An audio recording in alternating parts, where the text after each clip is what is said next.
Grandir en discernement dans un monde de tromperie. Pour commencer, je souhaite tous vous remercier, mes précieux frères et sœurs, pour vos retours très positifs et tous vos billets d'affection. Ça m'aide vraiment à poursuivre ce ministère, les obstacles et les difficultés et sources de découragement étant nombreux et incessants. Mais j'ai bien conscience que c'est le lot de chacun de nous qui nous efforçons de demeurer fidèles au Seigneur.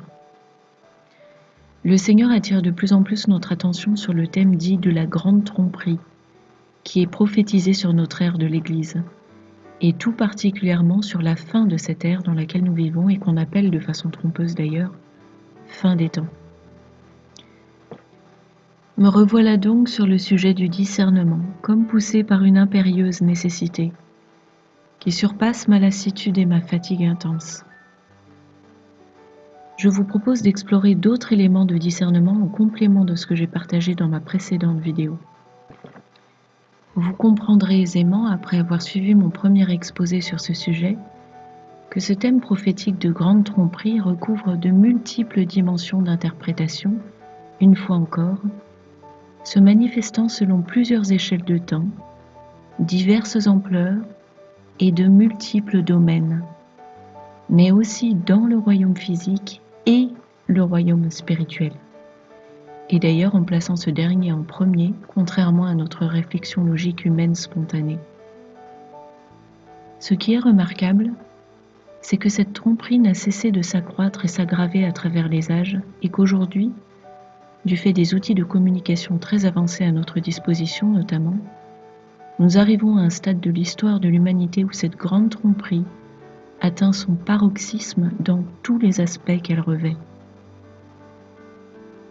Cette tromperie a commencé au travers du père du mensonge, Satan, dans le jardin d'Éden, et n'a cessé de s'accroître, génération après génération, étant embrassée par l'humanité.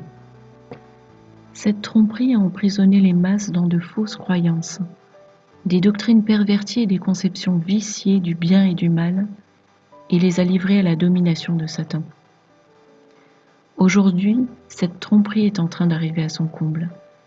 Les forces des ténèbres déploient des esprits de mensonge et une stratégie de tromperie hyper sophistiquée, multi-support et multidimensionnelle, très savamment et subtilement organisée.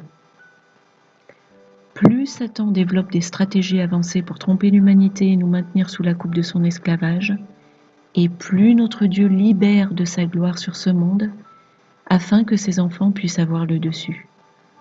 Plus les ténèbres s'accroissent sur ce monde, plus la lumière de Dieu s'accroît également, apportant le pouvoir de les dissoudre. Et pourtant, il est dit dans Matthieu 24, 24, que même les élus risquent de se faire prendre au piège des tromperies de l'ennemi. Pourquoi donc ? Parce que nous avons tendance à vivre une vie trop éloignée de la lumière trop souvent. Nous devons donc apprendre à nous séparer vraiment du monde et marcher pleinement dans les voies du Seigneur en restant constamment en communication avec lui, c'est-à-dire développer une relation d'intimité et même de complicité étroite avec le Seigneur. L'autre raison qui explique qu'on puisse se faire prendre au piège par l'ennemi même en étant très attaché au Seigneur et obéissant dans notre marche avec lui, ce sont nos croyances en des dogmes et des paradigmes mensongers prévalant dans tous les domaines et les sphères de la société, dans lesquels nous avons sans cesse baigné et qui forment ce que le Seigneur lui-même a appelé la matrice. Une matrice de mensonges. Cette matrice est déjà elle-même qualifiable de grande tromperie et elle sert de support pour la construction incessante de davantage de tromperies. Autrement dit, le mensonge sert d'appui au mensonge et la tromperie sert toujours de support à plus de tromperie, tandis que la vérité sert de support à la vérité et la lumière à plus de lumière. Et notre Seigneur étant la vérité et la lumière, il nous conduit sur le chemin étroit qui mène à la vie éternelle. De nombreux versets font référence aux tromperies de Satan. Mais il en est un particulièrement remarquable où la grande tromperie est évoquée sous la forme d'apostasie. 2 Thessaloniciens 2, 1 à 3. Pour ce qui concerne l'avènement de notre Seigneur Jésus-Christ et notre réunion avec lui, nous vous prions, frères, de ne pas vous laisser facilement ébranler dans votre bon sens et de ne pas vous laisser troubler, soit par quelque inspiration, soit par quelques paroles. Que personne ne vous séduise d'aucune manière, car il faut que l'apostasie soit arrivée auparavant. Du Strong, correspondant au mot apostasie, signifie également action de s'éloigner, de renoncer à, de défection, de désertion. On comprend donc que le sens de ce verset revêt toute la palette des croyants qui se distancient de leur foi en Jésus-Christ jusqu'à la complète apostasie. Or, il est important de comprendre que le chemin étroit, c'est 100% de vérité, et c'est le seul chemin qui conduit à la vie éternelle. Voilà pourquoi la séparation doit être tranchée entre ceux qui choisissent Yahushua pleinement et les autres. La grande apostasie va jouer un rôle décisif dans cette séparation entre orge et blé, et entre blé et ivraie. Car notre Dieu veut que ses enfants soient tout entiers à lui, qu'ils l'aiment sincèrement de tout leur cœur et non pas de façon mitigée, comme on peut le lire dans ces versets. Apocalypse 3, 16 à l'église de Laodicée. Ainsi, parce que tu es tiède et que tu n'es ni froide ni bouillante, je te vomirai de ma bouche. 2 Corinthiens 6, 14. Qu'y a-t-il de commun entre la lumière et les ténèbres? Or, si l'on ne distingue pas bien la vérité du mensonge, on risque davantage de s'éloigner du Seigneur en croyant et s'attachant à des tromperies, des conceptions erronées, des idées et opinions impies, ainsi que des manifestations ou apparitions qui proviennent du royaume des ténèbres. Voir Colossiens 2,18. Et qui peuvent impacter nos penchants et notre relation avec le Seigneur négativement. Or, c'est à la vérité seule que nous souhaitons nous attacher, car Yahushua est la vérité. Et enfin, si l'on ne discerne pas correctement la voix de notre berger, il ne s'agit pas ici de l'entendre avec vos oreilles charnelles, on risque fort de se jeter dans la gueule du loup ou de marcher docilement à l'abattoir préparé par l'ennemi. Premièrement, l'amour. L'amour est un trait de caractère qui émane des messages du Seigneur à ses enfants. À ce titre, c'est un élément de discernement. Attention à ne pas limiter notre discernement à cet aspect-là toutefois, car non seulement nous pouvons nous laisser leurrer par de fausses paroles d'amour feintes par l'ennemi, mais nous pouvons aussi être vexés, blessés dans notre orgueil charnel, par une correction du Seigneur, de sorte que nous sommes alors réfractaires, rendus insensibles à l'amour qu'il nous manifeste en dépit de sa correction. C'est donc quelque chose de subtil qu'il faut apprendre à ressentir et apprécier. On pourrait dire autrement que des messages du Seigneur émanent une bienveillance particulière, de sorte que même s'il nous corrige, il le fait de façon douce et constructive, qui nous encourage à faire les changements nécessaires, et non pas de façon condamnatoire. La peur. La peur n'est pas du Seigneur. C'est une émotion impie, une émotion de la chair qui peut être instillée en nous par l'ennemi. C'est pourquoi le fait de ressentir de la peur à l'écoute d'un message peut être un élément de discernement. Mais là encore, il faut analyser cette peur. Nous mettons de côté ici la peur bénéfique, cette peur soudaine et passagère quand nos sens nous alertent d'un danger immédiat. En marge de cela, nous ne devons pas confondre une peur raisonnée de l'inconnu des choses à venir, qui doit être finalement surpassée par l'amour qu'exprime le Seigneur envers nous, avec une vraie peur communiquée par un ton menaçant et condamnatoire dans le message. Il est vrai que là encore, c'est délicat en cette époque de jugement sur le monde, mais si l'on connaît bien le Seigneur, on sait bien qu'il n'abandonne pas et qu'il n'abandonnera jamais ses enfants pendant que tombent ses jugements. On pourrait dire que si le message vous donne l'impression d'être la proie d'un Dieu cruel et impersonnel, alors même que vous aimez le Seigneur et vous appliquez dans ses voies, il y a peut-être bien un problème avec ce message. Il est intéressant de se rappeler ici que l'amour peut être converti en foi et confiance en Dieu, et que l'un comme l'autre sont des forces motrices bienfaisantes qui nous poussent à avancer dans la bonne direction, même si les circonstances sont contre nous. L'amour et la gratitude génèrent et entretiennent un cercle vertueux qui nous fait grandir et marcher dans la présence de Dieu. Inversement, la peur fait reculer l'amour et suscite l'égoïsme et l'ingratitude. Et lorsqu'elle s'installe dans la durée, elle a un effet paralysant. La peur nous éloigne de Dieu, car elle nous fait accepter et entretenir des croyances négatives, ce qui est une forme de foi en l'ennemi. Notre foi en Dieu est inversement proportionnelle à notre foi dans les mensonges et menaces de l'ennemi. Or, donner du crédit à l'ennemi et ses émotions impies revient à faire perdre du crédit à Dieu et ses promesses pour nous, comme si on faisait de Dieu un menteur ou un traître. Car ces émotions sont diamétralement opposées et antinomiques.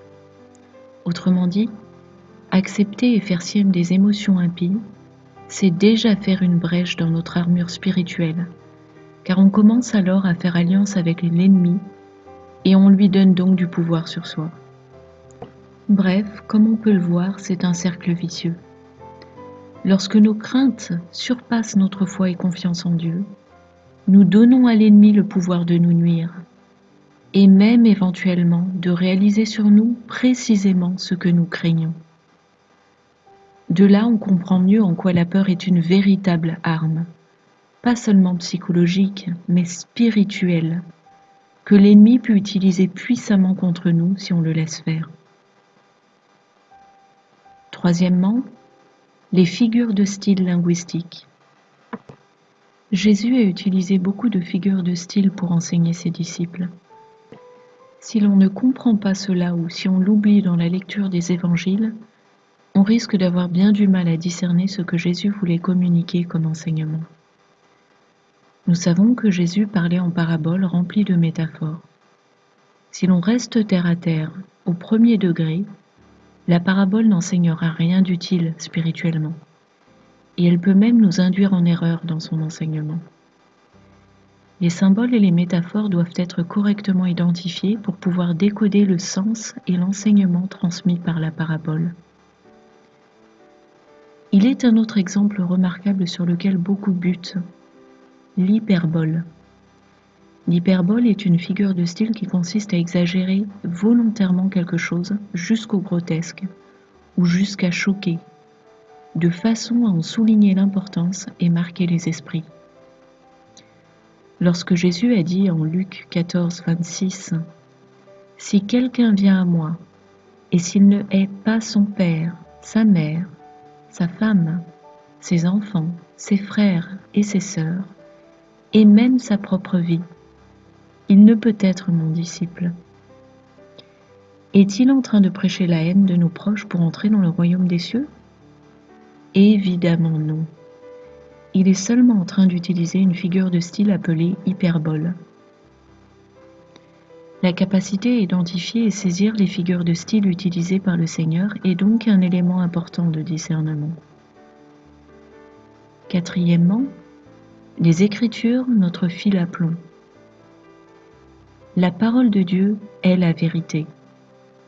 Donc, pour discerner la vérité du mensonge, la première des priorités est de lire et étudier assidûment la parole. Sans connaissance de la parole, nous ne pouvons pas avoir de discernement. De là, toute parole reçue en prière ou tout message dit de Dieu doit être jaugé au moyen des Écritures. En effet, c'est la parole de Dieu donnée au moyen de la Bible qui nous permet de juger si une parole inspirée vient effectivement du Seigneur. Il ne devrait pas y avoir de contradiction. Ok, cela va de soi, a priori. Mais cela peut s'avérer être beaucoup moins évident et simple dans la mise en pratique. Cependant, après avoir expliqué que la parole comporte de multiples sens en se rapportant à plusieurs plans ou dimensions d'interprétation, on peut légitimement se poser la question: comment s'y retrouver? C'est un peu comme si l'on cherchait le nord à l'aide d'une boussole très fiable, mais qui aurait 7 aiguilles, chacune indiquant une direction différente. Mais alors, comment faire? Comment la Bible va-t-elle nous aider à discerner le vrai du faux dans ce que l'on reçoit? Avez-vous remarqué à quel point le récit de certains événements identiques dans chacun des 4 évangiles diverge par une multitude de détails? La question n'est pas tant de savoir lequel des récits est le plus proche des faits tels qu'ils se sont précisément déroulés, mais de comprendre que quelles que soient les divergences de récits, ce qui est enseigné au travers de ces écritures reste parfaitement correct et conforme à ce que Dieu a voulu transmettre, tant au niveau de la compréhension symbolique que de la compréhension morale et spirituelle. Autrement dit, notre erreur serait de croire que l'important est de déterminer lequel des apôtres a été un témoin fidèle des faits. En fait, cela nous enseigne même au passage qu'aucun témoin n'est jamais parfaitement fidèle aux faits dont les détails rapportés, du fait même de sa perception imparfaite, partielle et subjective. Cela nous montre bien que la Bible est un outil de discernement par l'esprit avant la lettre, c'est-à-dire la syntaxe, la ponctuation, la formulation. Attention, je ne suis pas ici en train de minimiser l'intérêt de la forme sous laquelle se présente l'écriture. La forme joue aussi un rôle particulier, notamment au niveau de la révélation prophétique. Mais c'est l'esprit de la parole qui éveille notre discernement. Or, connaître l'esprit d'une personne, c'est connaître sa façon de penser, ses idées, ses opinions, ses préférences. Donc, dire que notre discernement se construit en s'imprégnant de l'esprit de la parole, cela signifie que la parole révèle la façon de penser de Dieu, sa façon de raisonner et ses desseins, tout ce qu'on appelle ses voies. De là, on comprend bien que la parole est l'esprit de Dieu, car Dieu est esprit. Et l'écriture n'est en fait qu'un moyen, la mise en mots couchée sur le papier, de matérialiser cette parole qui est esprit, donc par définition non matérielle. Nous construisons donc notre discernement sur l'Esprit de Dieu qui est saint, l'Esprit Saint, et qui est l'Esprit de Jésus-Christ également. Car le Père et le Fils sont un, ayant un seul et même esprit. Ainsi, c'est en apprenant à bien connaître notre Seigneur que nous construisons notre discernement. Car lorsque nous nous unissons intimement au Seigneur, nous devenons un seul esprit avec lui. Voir 1 Corinthiens 6, 17 et 1 Corinthiens 2, 16. Cela se fait aussi en s'imprégnant sans cesse des Écritures qui nous communiquent la pensée de Dieu et ses voies. Certes, c'est un apprentissage, et un bon discernement ne s'acquiert pas spontanément du jour au lendemain, même pour celui qui a reçu davantage ce don de l'Esprit. Cependant, même lorsqu'on les connaît encore bien mal, le fait de méditer les Écritures nous connecte à l'Esprit de Dieu et nous pouvons donc prier pour que cette connexion soit utilisée par le Seigneur pour nous donner la conviction du vrai et du faux sur ce qui est crucial au travers de cette extension de lui qu'il a placée et fait vivre en nous, son Esprit Saint. Illustrons ce propos par un exemple concret. Imaginez un message supposément inspiré de l'Esprit Saint et qui validerait la réincarnation comme étant un processus ordonné par Dieu pour l'homme, dans le sens où l'être humain serait amené à vivre plusieurs vies successives dans des corps différents, et ce dans l'objectif de lui offrir l'opportunité de s'améliorer et d'élever ses voies vers la perfection d'une vie à l'autre. Mon but n'est pas de vous faire ici la démonstration par l'étalage de versets que ce concept est faux, mais de vous amener à réaliser que chacun de nous qui est né de nouveau et qui marche dans les voies du Seigneur en se nourrissant des Écritures quotidiennement, sait pertinemment que ce concept est par nature étranger à l'Esprit de Dieu, aux voies de Dieu, et incompatible avec la vérité de l'enseignement du salut par la grâce. Enfin, rappelons-nous toujours le caractère de Dieu pour pouvoir discerner si un message vient de lui et reflète effectivement son caractère. Dieu est amour, fidélité et justice. Cela transparaît donc naturellement dans tout message qu'il adresse à ses enfants. Si vous ne ressentez pas cela, si le message vous met mal à l'aise, méditez sur le pourquoi. Peut-être est-ce simplement parce que le message pointe du doigt nos péchés et que nous ne sommes pas à l'aise avec la culpabilité que cela suscite en nous. C'est une bonne chose dans ce cas, car cela nous pousse à mettre notre vie en ordre et à nous repentir devant Dieu. C'est pourquoi le Seigneur châtie ceux qu'il aime. Voir Proverbes 3.12, Hébreux 12.6 et Apocalypse 3.19. Si un message suscite la peur, interrogeons-nous sur la nature de cette peur. Est-ce une peur qui nous pousse à corriger nos voies et nous rapprocher du Seigneur? Ou bien est-ce une peur paralysante ou qui nous encourage à rechercher une solution selon les voies du monde et un comportement égocentré? Dans tous les cas, n'oublions jamais de tenir compte du contexte et ne prenons jamais une phrase ou même un paragraphe isolément pour juger de la totalité d'un message. Notons aussi que l'amour et la justice divine sont indissociables. Ainsi, le Seigneur peut effectivement avoir des paroles intransigeantes, sévères et condamnatoires, lorsqu'il s'adresse spécifiquement à un groupe de personnes qui commettent des abominations ou des organisations ou nations qui commettent des crimes contre l'humanité. Et nous ne pouvons qu'approuver. Cinquièmement, les messages qui soutiennent des doctrines antiscripturales. Ne confondons pas les doctrines antiscripturales et les doctrines non scripturales. La nuance sur laquelle j'attire votre attention ici est la suivante. Ce que nous devons rejeter, ce sont les doctrines qui vont à contre-courant de ce que l'Évangile de Christ nous enseigne, et non pas les révélations qui ne semblent pas être présentes dans la Bible. Car la Bible ne se prétend pas être une encyclopédie renfermant toute connaissance spirituelle, ce qui d'ailleurs est impossible puisque seul Dieu détient toute cette connaissance. Or, Dieu est infini. Pour illustrer cela, considérez un message qui donnerait gloire à Marie, mère de Jésus, ou qui encouragerait à la vénérer, ou bien qui nous pousserait à entretenir une relation avec des anges ou des âmes de défunts. Nous savons bien qu'il s'agit de doctrines de démons et de croyances religieuses humaines. De tels messages sont donc ostensiblement des impostures. En revanche, si un message vous parle de la Shekinah de Dieu, qui se trouve être une manifestation particulière de la gloire de Dieu, le fait que ce mot n'apparaisse pas dans la Bible ne doit pas vous porter à conclure d'emblée que le message est corrompu. Non. Le Seigneur nous a dit clairement dans les Écritures qu'à la fin des temps, il fera grâce à ses enfants de nouvelles révélations. Daniel 12.4.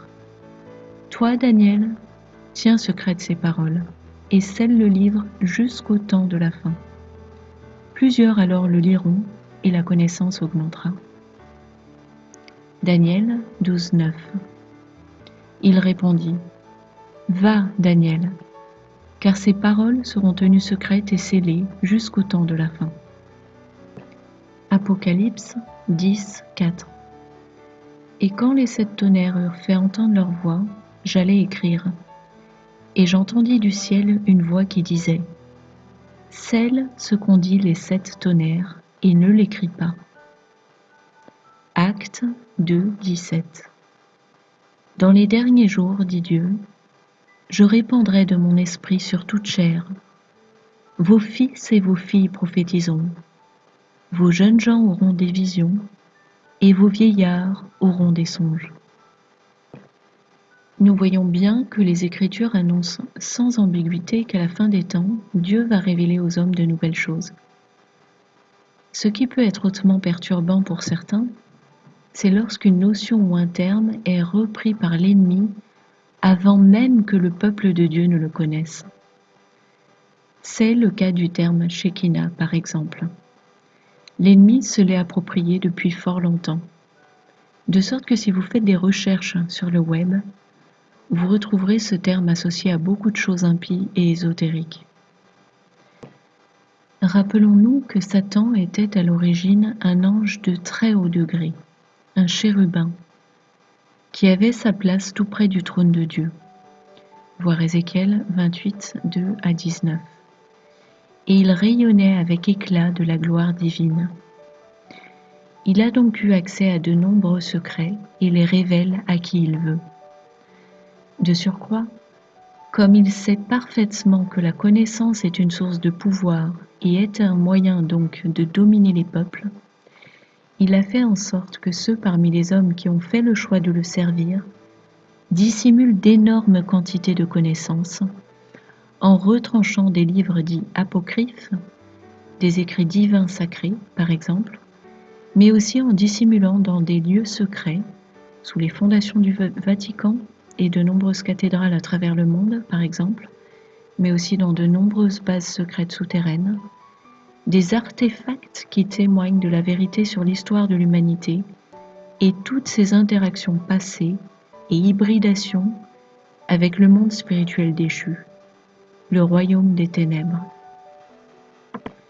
Donc encore une fois, n'oublions jamais que Satan est le père du mensonge et également un voleur, un usurpateur, un copieur, un contrefaiseur, un dissimulateur.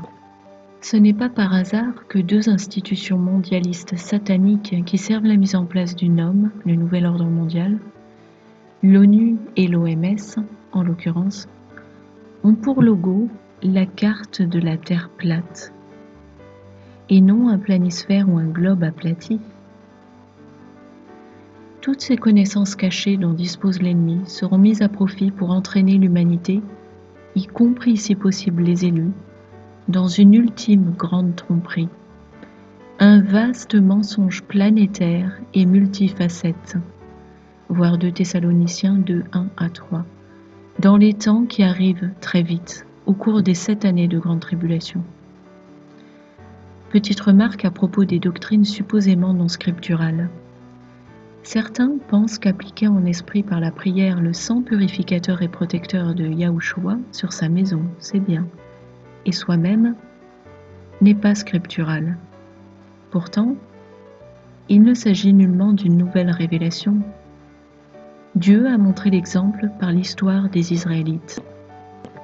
N'oublions pas que l'histoire d'Israël à travers les temps anciens est une préfiguration spirituelle des plans de Dieu pour la rédemption de l'humanité.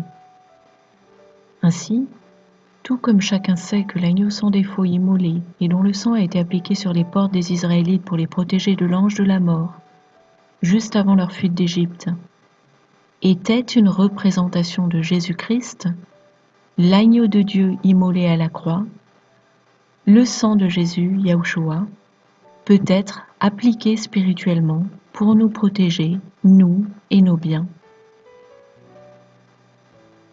Sixièmement, les fausses pattes blanches. Une des ruses du diable, c'est de nous piéger au moyen de la flatterie. La flatterie peut revêtir plusieurs formes. Premièrement, ce qui nous est dit peut l'être de façon à ce que nous nous sentions flattés, directement ou indirectement, et nous baissons alors la garde, et notre oreille devient favorable à tout ce qui est dit.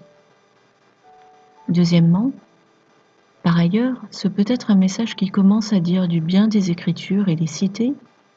Le malin connaît les Écritures et il lui arrive souvent de les utiliser pour les détourner et nous induire en erreur, imitant la voix du Seigneur dans notre oreille spirituelle.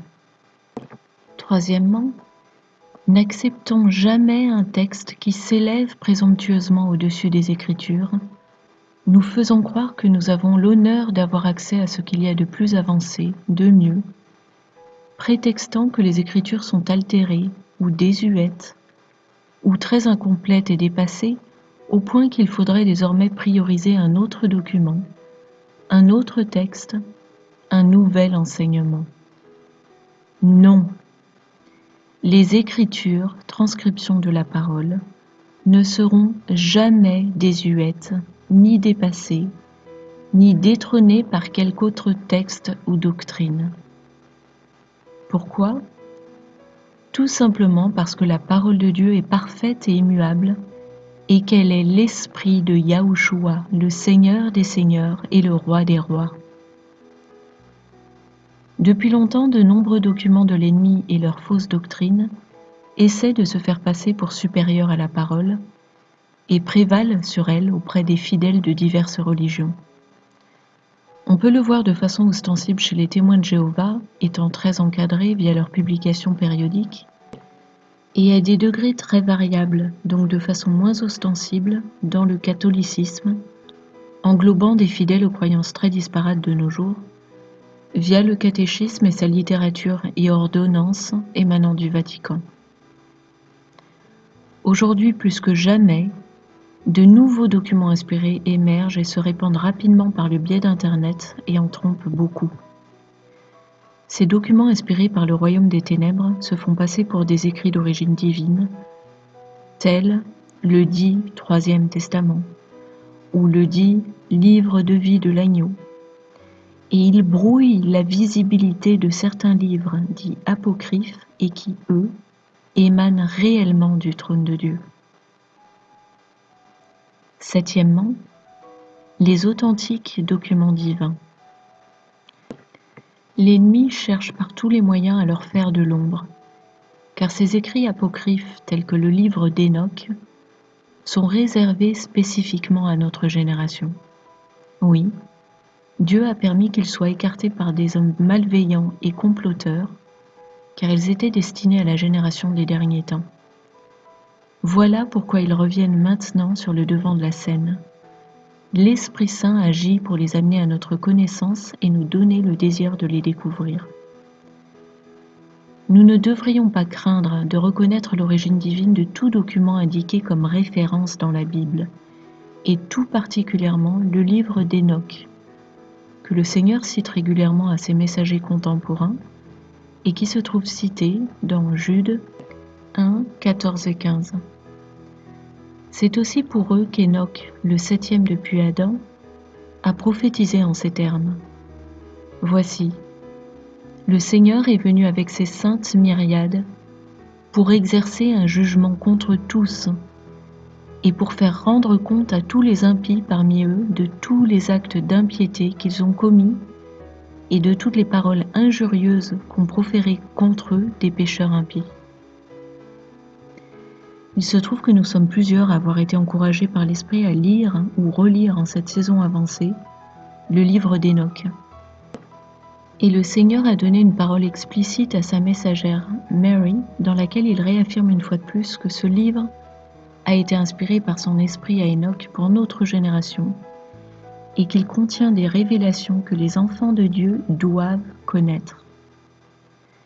En effet, un tel livre apocryphe est très dangereux pour le royaume des ténèbres, car il révèle des connaissances que les serviteurs de Satan veulent garder pour eux. La connaissance étant source de pouvoir. Et il dévoile des complots ahurissants, transgénérationnels d'ampleur mondiale, par lesquels les élites sataniques ont maintenu les peuples dans le mensonge, la fameuse matrice. Une autre ruse du diable, c'est de s'inviter au milieu d'un message authentique. Il s'est alors nécessairement produit un événement qui nous échappe totalement si nous ne sommes pas le receveur du message. Ce peut être une interruption dans la réception du message par un appel téléphonique ou une visite inopinée, un détournement d'attention et une visite éclair à la cuisine, au frigo ou ailleurs, ou encore une pensée impie, non repentie, qui a ouvert une porte légale à l'ennemi. Bref, ce n'est brusquement plus l'Esprit Saint qui parle. Huitièmement, Celui qui reçoit et transmet des messages ne sait pas tout. Cette affirmation peut sembler être une lapalissade, et pourtant, nous risquons fort de tomber dans le piège de ce que cela implique. Premier exemple. Il m'est arrivé à de multiples reprises d'écouter des messages délivrés à l'un ou l'autre des messagers du Seigneur et d'être convaincu de leur authenticité, me disant en moi-même « Amen, je te rends grâce Seigneur, je discerne sans ambiguïté que ce message vient de toi. » Et là-dessus, le messager ou la messagère insère alors ses propres commentaires donnant au message en question un sens complètement erroné, lui faisant dire autre chose, et même parfois l'exact opposé de ce qu'il dit. Et là, je pense, aïe aïe aïe, Seigneur, cette personne n'a pas compris ce que tu lui as délivré. Elle vient de saboter le sens du message en l'interprétant de travers devant son audience. Illustration. Un message indique que le leader de l'Amérique va l'amener à sa perte et qu'elle va être détruite sous le coup du jugement divin. Et le vaisseau, le messager qui reçoit ce message, s'empresse de commenter que Donald Trump sert l'ennemi et conduit l'Amérique à son imminente destruction. Mais avec un peu de recul et de discernement, on comprend bien que le Seigneur pointe en fait vers un futur non immédiat et qu'il parle d'un futur leader qui n'est pas l'actuel président qu'il a lui-même fait élire et sur lequel repose sa main, mais un autre qui est de toute évidence Obama faisant son coming back. On sait également qu'à la fin des grandes tribulations, l'Amérique telle que nous la connaissons sera effectivement détruite en grande partie et n'aura d'ailleurs plus jamais le même visage. Voir ou revoir à ce sujet le message suivant. Deuxième exemple. On a tendance à spontanément penser qu'une personne qui a de fausses croyances ne peut pas recevoir des révélations authentiques de Dieu. Mais si c'était le cas, personne ne recevrait de message de Dieu alors, puisque tous, sans exception, nous avons certaines fausses croyances. En réalité, et je vais certainement en surprendre, voire en choquer certains, le Seigneur fait grâce de révélations extraordinaires même à ceux de ses enfants qui ont en eux certaines fausses doctrines, telles que les doctrines catholiques idolâtres, par exemple. Mais pourquoi fait-il cela, vont sans doute s'insurger certains. Eh bien, il est certain que les voies de notre Dieu ne sont pas nos voies, mais je dirais, parce que notre Dieu ne fait pas exception de personne et qu'il regarde au cœur de ses enfants. Ceux qui l'aiment de tout leur cœur, le Seigneur a envie de leur révéler une part de ses extraordinaires secrets. Rappelons-nous ce que le Seigneur dit aux 7 églises d'Apocalypse. Et sachant que l'on connaît au moins 4 dimensions d'interprétation de ce que représentent ces 7 églises. La première étant les 7 églises d'Asie mineure, de l'actuelle Turquie, qui ont existé et sont décrites au sens littéral telles qu'elles étaient à l'époque. Ensuite, on a les différentes religions chrétiennes qui se sont formées à travers les âges et leurs fausses doctrines ou péchés majeurs. Ensuite, on a les différentes congrégations chrétiennes ou lieux de culte, indépendamment de leur confession religieuse ou appartenance. Et enfin, ça représente également l'état du cœur de chaque chrétien par rapport au Seigneur. À partir de là, comprenons bien qu'il existe, par exemple, des enfants de Dieu qui croient à la plupart des dogmes catholiques et se reconnaissent catholiques, autrement dit qui appartiennent à l'église de Thyatire, qui ne fréquentent pas ou plus aucune église catholique, c'est-à-dire qui sont sans congrégation, et dont le cœur est embrasé d'amour pour le Seigneur, autrement dit, dont le cœur appartient à l'église de Philadelphie. Or, encore une fois, Dieu regarde au cœur. Le salut est individuel et non collectif. Dieu ne sauvera pas tous les membres d'une dénomination religieuse donnée, ni tous les membres d'une congrégation donnée. Mais dans chaque, il prendra les âmes qui l'aiment sincèrement de tout leur cœur et s'efforcent de lui obéir, et ce, en dépit de leurs erreurs doctrinales et autres nombreux mensonges dont elles étaient victimes. C'est pour cela qu'il a dit à l'église de Thyatire, « À vous, à tous les autres de Thyatire, qui ne reçoivent pas cette doctrine et qui n'ont pas connu les profondeurs de Satan comme il les appelle, je vous dis, je ne mets pas sur vous d'autre fardeau, seulement ce que vous avez, retenez-le jusqu'à ce que je vienne. » Apocalypse 2, 24 et 25.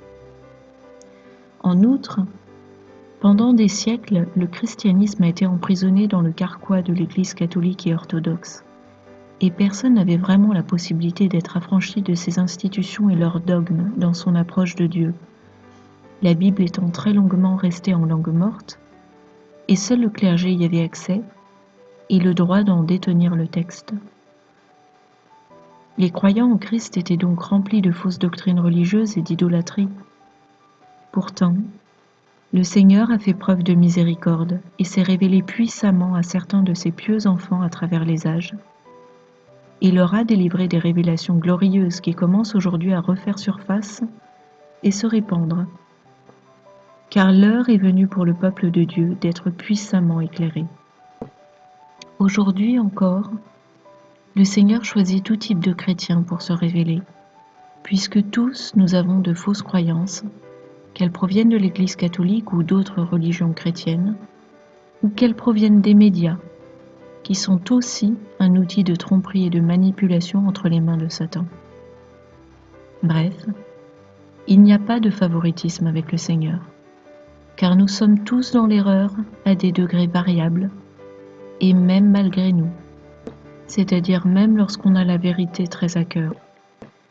Pour autant, je me garderai de partager ici des révélations de notre Seigneur à un frère ou une sœur catholique, par exemple. Tout simplement parce que j'évite de partager au tout venant de la nourriture spirituelle qui côtoie des doctrines de démons clairement identifiées. Car hélas, cette Église se caractérise par une pratique idolâtre plus ou moins marquée envers Marie, mère de Jésus, et selon les cas envers divers saints décédés, les anges et le pape, qui n'est autre que le faux prophète d'Apocalypse, rien de moins. Or, toutes ces pratiques idolâtres sont en abomination aux yeux de Dieu et ouvrent des portes au royaume des ténèbres, donnant des droits à l'ennemi pour venir nous harceler et se faire passer pour l'Esprit Saint.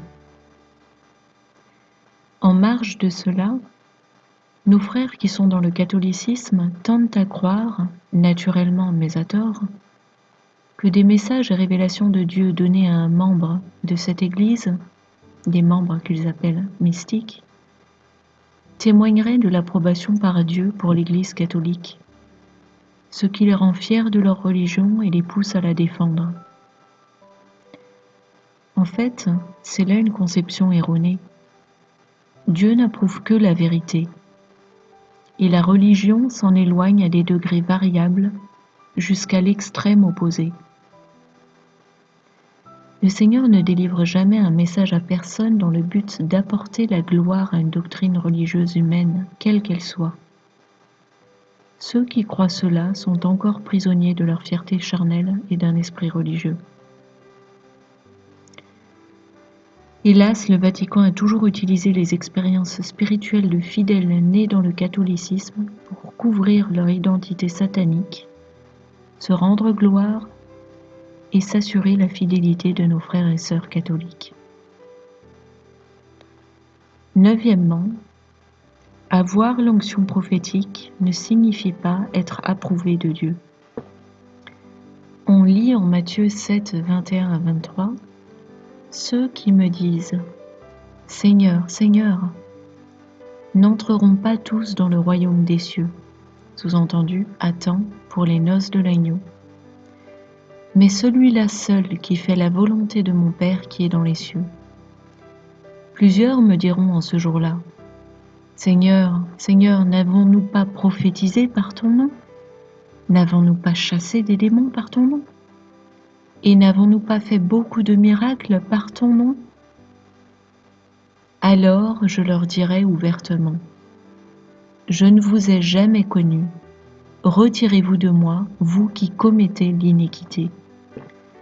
Par ces versets, nous devons bien comprendre qu'une prophétie correcte peut émaner d'une personne qui œuvre en conscience ou sans vraiment s'en rendre compte pour l'ennemi.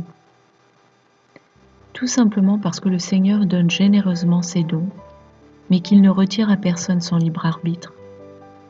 Certains s'éloignent du Seigneur consciemment ou inconsciemment, par exemple en se laissant gagner par l'orgueil que suscitent en eux leurs dons, leur réussite ou l'admiration de leurs frères et sœurs, et continuent à prophétiser. Le problème, c'est qu'ils ne marchent plus pleinement sur le sentier du Seigneur, et ils se mettent du coup à entraîner peu à peu avec eux ceux qui les suivent, hors des voies du Seigneur, doucement mais sûrement. La Bible nous donne en exemple le prophète Balaam à ce sujet, voir Nombre, chapitres 22 à 24. Dixièmement, la nécessité d'apprendre à discerner par soi-même, posément et dans l'humilité. Ne nous sentons pas obligés d'avoir un avis sur tout comme dans le monde. C'est un moyen par lequel l'ennemi nous fait adopter les mensonges qu'il nous sert constamment dans tous les domaines. Ne craignons pas de ne pas savoir, et de le reconnaître. C'est un signe d'humilité. Et c'est sur l'humilité que se construit la sagesse de Dieu. Car c'est lorsque nous sommes petits et le reconnaissons que la puissance de Dieu peut être déployée en nous. Voir 2 Corinthiens 12, 9 et 10. En outre, à chaque âge, sa nourriture spirituelle appropriée. Et les cacahuètes ont beau être délicieuses et attractives, elles sont propres à étouffer un nourrisson. Rappelons-nous les propos de Paul aux Corinthiens dans 1 Corinthiens 3, 2. Toute révélation ne nous est pas forcément accessible à n'importe quel moment de notre parcours de vie spirituelle. Et l'accepter nous évitera de tomber dans l'orgueil ou dans la peur de l'inconnu, du fait de se sentir perdu, ne sachant plus comment raisonner avec de nouveaux éléments inconnus jusque-là. On ne le répétera jamais assez. L'idolâtrie, l'orgueil et la peur sont 3 handicaps majeurs pour un bon discernement. L'idolâtrie sous toutes ses formes nous fait tisser des liens avec l'ennemi, celui-là même qui veut nous égarer. La peur paralyse le discernement. L'orgueil rend aveugle et nous empêche donc de nous remettre en question, c'est-à-dire de voir et reconnaître nos erreurs pour nous corriger et nous repentir devant Dieu. Les 3 font donc de nous des proies pour accueillir favorablement la voix de l'ennemi et nous retenir dans ses voies. Ensuite, il nous faut réaliser ceci. Le fait qu'une personne puisse avoir raison sur des sujets controversés qui nous tiennent à cœur ne signifie pas que toute opinion de cette personne est juste et que son discernement est infaillible. Inversement, le fait qu'une personne se trompe et ne discerne pas la vérité sur un sujet donné ne signifie pas que tout ce qu'elle croit et dit est faux. En fait, encore une fois, nous sommes tous faillibles, quel que soit notre appel, et quels que soient les dons de l'Esprit que nous avons reçus de Dieu. Et le Seigneur ne permet pas qu'aucun de nous ait tout compris sur tout. Nous avons tous des failles dans notre compréhension, et donc également dans notre discernement. Il est extrêmement important de retenir qu'avec le Seigneur, aucune révélation n'est unidirectionnelle ni monodimensionnelle. Autrement dit, si désormais nous nous surprenons encore à penser « Oui, ça y est, j'ai compris cette révélation, j'ai la solution » au singulier. Faisons donc un pas en arrière et demandons-nous, avec la curiosité candide d'un enfant, tout ce que nous avons manqué voir. Le fait de pointer ainsi vers l'immensité de la connaissance ne doit pas pour autant nous faire peur, car il n'y a qu'une seule quête vraiment importante. C'est la voie royale qui conduit à Dieu, et nous maintient en lui, c'est-à-dire l'amour véritable. Car l'amour véritable couvre une multitude de péchés. 1 Pierre 4,8. Pour le reste, rien n'est simple dans les voies de Dieu, et la tendance naturelle de l'homme à simplifier les choses pour les mettre à sa portée, les amener à la portée de sa compréhension plus aisément, est une erreur qui bouche l'horizon des autres réalités existantes. Car plusieurs interprétations correctes coexistent toujours. Si nous pensons avoir trouvé la solution, nous nous fermons au champ de toutes les autres vérités contenues dans une même révélation. Et nous risquons fort de rejeter tout ce que les autres pourraient dire et proposer à ce sujet, ce qui peut aussi susciter des débats et polémiques inutiles et des divisions dans le corps de Christ. Alors que si nous considérons au contraire que nous n'avons qu'un morceau du puzzle sur cette prophétie, nous serons alors ouverts et à l'écoute de ce que les autres ont pu recevoir de l'Esprit. Et cela va être constructif. Cela va nous faire tous avancer et nous édifier non seulement dans notre compréhension spirituelle, mais aussi en termes d'humilité par la même occasion. Pour ceux qui ont apprécié cet exposé, je vous propose un 11e point que vous pouvez lire dans le texte de cet exposé. Shalom.